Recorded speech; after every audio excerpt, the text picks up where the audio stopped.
Religious conflicts have been around in human society for a long time. Even today, the Middle East is still plagued by religious conflicts every day.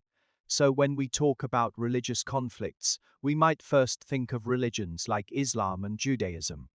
But throughout all of human history, the most severe religious conflict had nothing to do with Muslims or Jews at all. Instead, it was a European Christians' fight for Europe, which is famously known as the 30 Years' War, or the Religious Wars.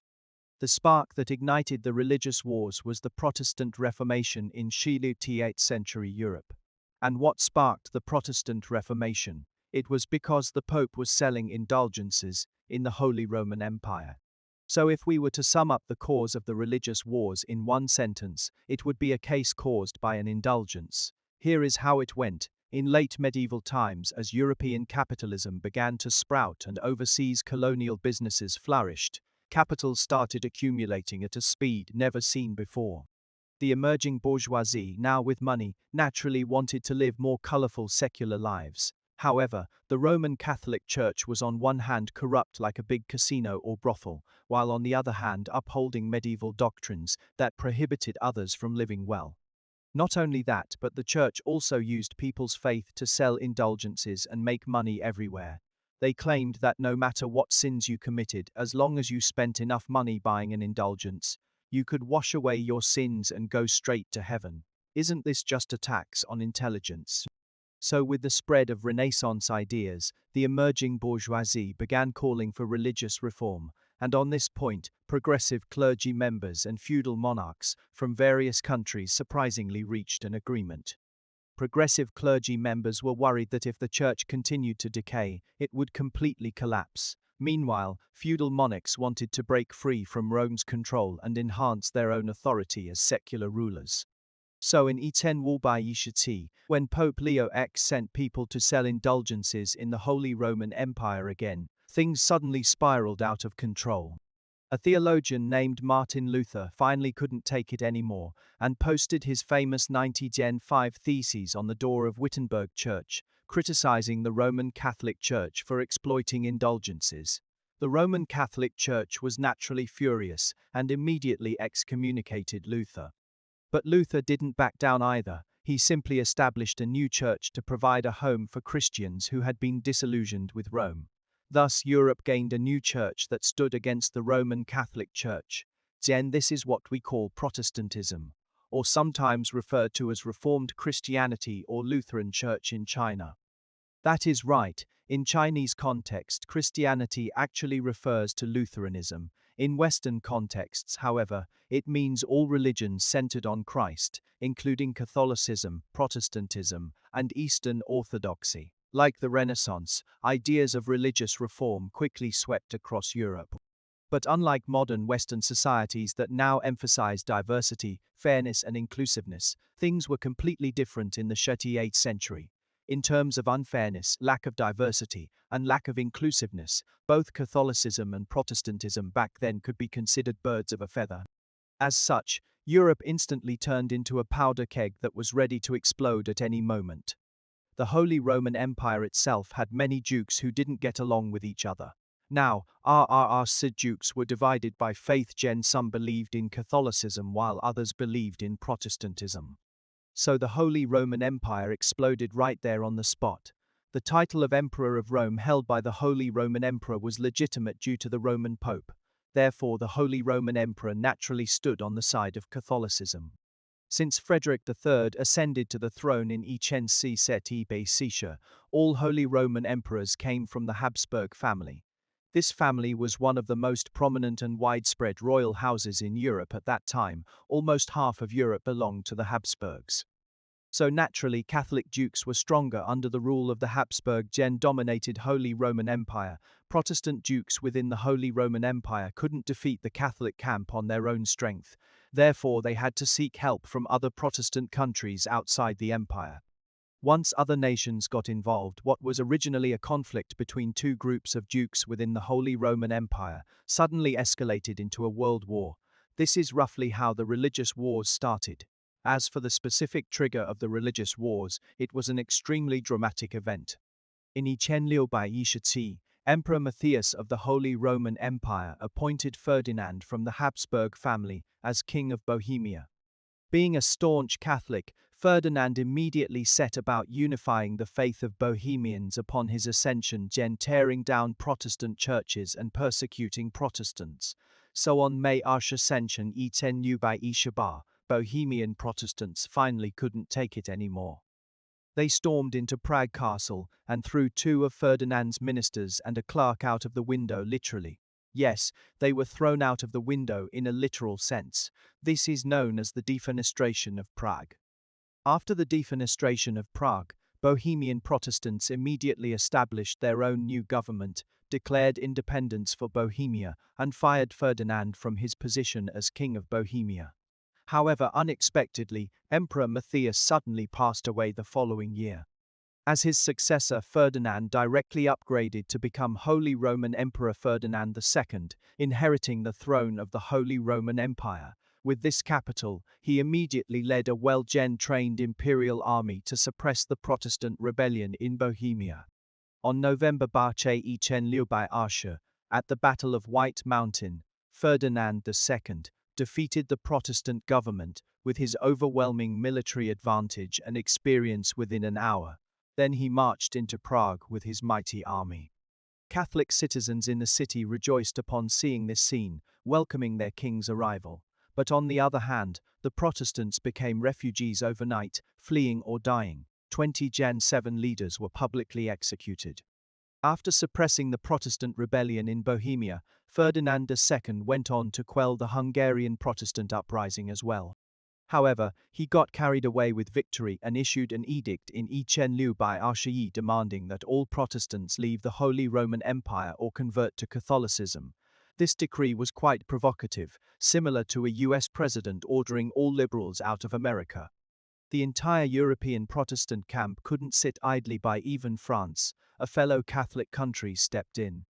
Richelieu, chief minister to King Louis XIII and a high-ranking official in the Roman Catholic Church, who had previously defeated French Protestants during the siege of La Rochelle, was now advocating that Europe's Protestant nations unite against the Holy Roman Empire and the Habsburgs. Under his proposal, England, the Netherlands, and Denmark formed an anti-Habsburg alliance, with Britain funding and Denmark providing troops.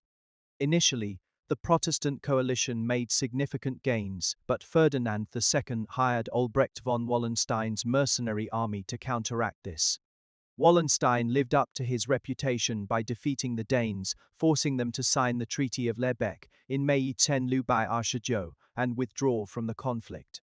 With Denmark out of the picture, Sweden, backed by France, entered the fray under King Gustavus Adolphus, known as the Lion of the North for his innovative naval and land warfare strategies and personal leadership on the battlefield. In September 10 at the Battle of Breitenfeld, Swedish forces decisively defeated the Holy Roman Empire, capturing Pomerania. Early in 10 they won again at the Battle of Lutter am Barenberg, killing their enemy's commander and seizing Magdeburg. By April, Swedish troops had advanced deep into the heartland, taking Augsburg and Munich. Gustavus Adolphus was indeed formidable.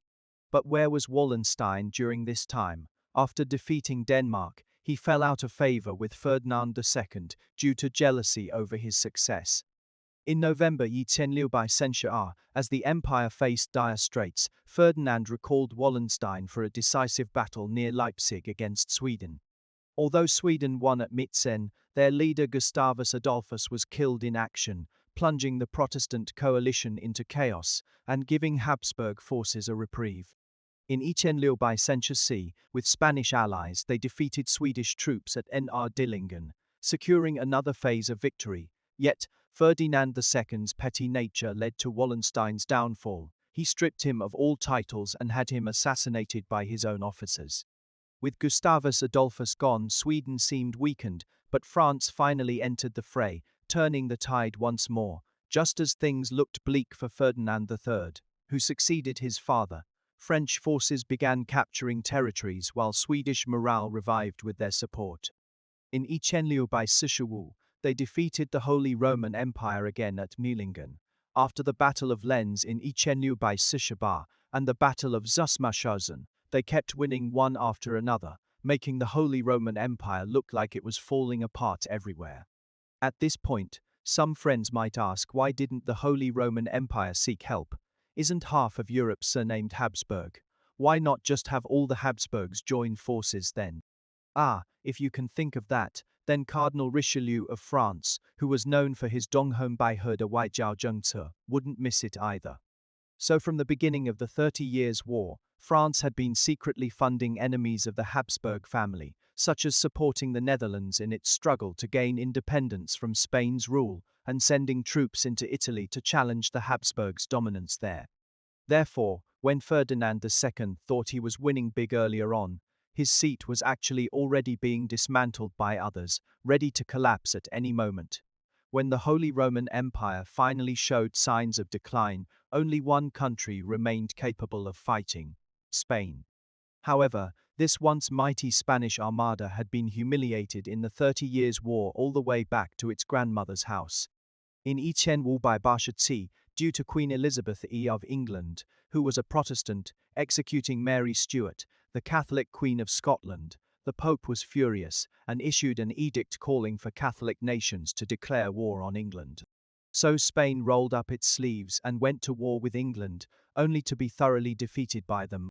This wasn't all. In Ilio-Senba, Spain divided its forces to attack France alongside the Holy Roman Empire, thinking it could gain some advantage, but instead found that after losing to England, their famous armada was also crushed by France. Then on October Sencio, the entire Spanish Navy's main force was wiped out by the previously unremarkable Dutch Navy.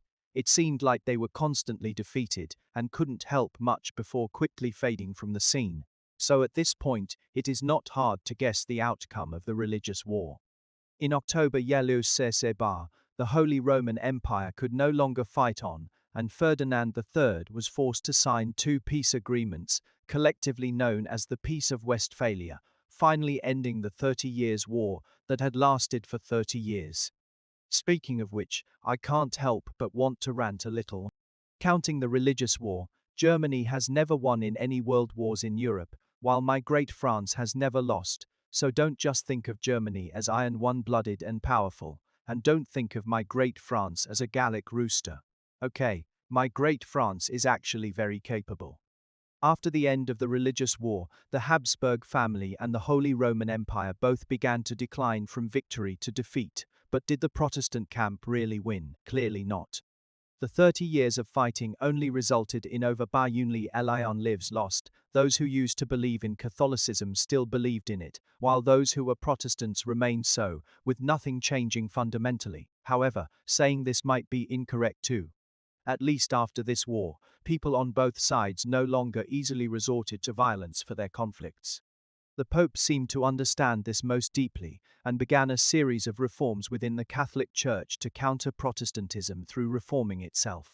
Popes like Sixtus V started vigorously developing religious art, launching an elegant counterattack against the Reformation movement. Soon under the impetus of the Roman Catholic Church, the Baroque art trend swept across Europe, giving rise to masters such as Rubens, Rembrandt, Vermeer, Velázquez, and others, completely transforming the appearance of world-renowned cities like Rome and Paris. One reason why the Roman Catholic Church has maintained its status is due to its ability to keep up with the times, while another important reason is mastering the magic of art. Those familiar with religion know that Protestant churches are unusually simple. Their architecture resembles ordinary residential buildings, with a bare cross on top of the roof and no decorations inside except for a barely qualifying as an artwork statue of Jesus on the altar.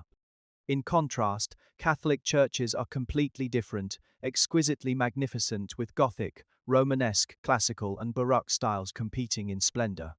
Inside, they're adorned with intricate carvings and paintings, rose windows, stained glass, ceiling murals, sculptures. Every corner is breathtaking. Through the magic of art, the Roman Catholic Church has directly displayed what heaven looks like to people's eyes. So anyone who walks into a church will be awed by its sacred and majestic atmosphere, even if they have no religious beliefs and can't help but cross themselves in their hearts. Therefore, although the Habsburg family lost, the Catholic camp didn't lose at all. Not only did it not lose, you'll find that this war's true winner was